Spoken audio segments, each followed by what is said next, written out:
Hello guys, welcome to my Facebook page Rezon Parvez. চলে আসলাম আরও একটি অসম ব্লগ ভিডিও নিয়ে।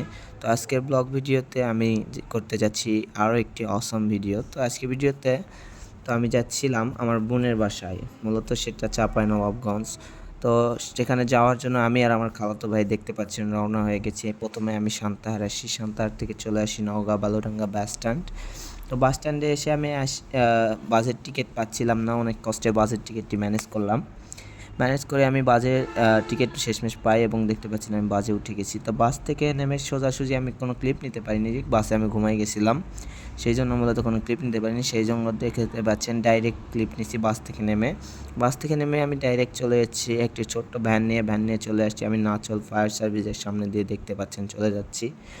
তো এখানে এসে আমার আশেপাশের পরিবেশটি অনেক ভালো লাগছে এবং এদের ভ্যানটি দেখুন গাইস, কি সুন্দর রং দিয়ে কারুকার্য করা, আমার কাছে পার্সোনালি অনেক বেশি ভালো লাগছে।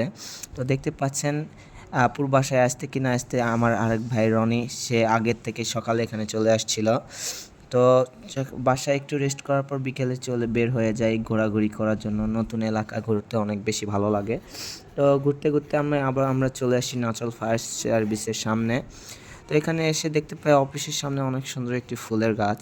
তো ফুলের গাছটি আমার কাছে পার্সোনালি অনেক বেশি ভালো লাগছে।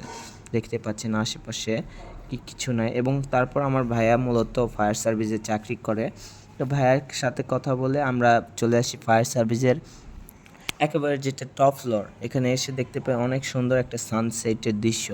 তো এখানে এসে দেখতে পাচ্ছেন আশেপাশে এক নজরে পুরোপুরি পাখির নজরে নাচলের যেটা প্রাকৃতিক দৃশ্য বলা হয়। তো এখানে কিছুদিন ঘোরার পর আমরা দেখতে পাই একটা আম বাগানে আমগুলো অনেক বড় হয়েছিল। দেখতে পাচ্ছেন আমার ভাই রনি, সে আমটি চুরি করলো। তো চুরি করে সে আবার মুখ ঢাকতেছে, করছে ভাই।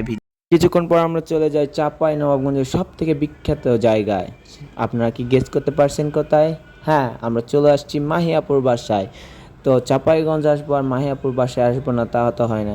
তো দেখতে পাচ্ছেন চলে আসছি মাহিয়াপুর বাসায়। তো আমি একটি গেট খোলা দেখতে পাচ্ছিলাম, আমি ভাবছিলাম হয়তো মাহিয়াপু বাসায় আছে, অনেকবার ডাকও দিছিলাম আমরা। গাইজ, আজকের ভিডিও এতটুকু ছিল। আশা করি ভিডিওটি ভালো লাগলে অবশ্যই ফলো দিয়ে পাশেই থাকবেন এবং নিত্য নতুন ভিডিও পেতে অবশ্যই আমার পেজটি ফলো করবেন।